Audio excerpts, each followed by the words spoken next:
Okay, so this is a set of 10 pigtails. I'm gonna go ahead and take it out of the container so that out of the bag so you can see what it looks like. So it comes with 10 full sets of pigtails. So you will have 10 males and then 10 females.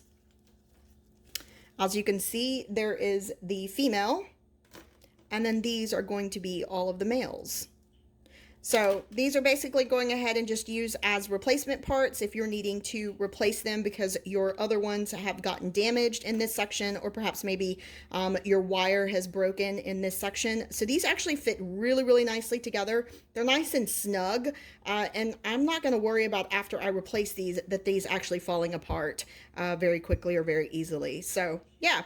I also like the fact that it comes with a set of 10, so if I'm actually needing any in the future, I already have kind of a stash to be able to go ahead and use.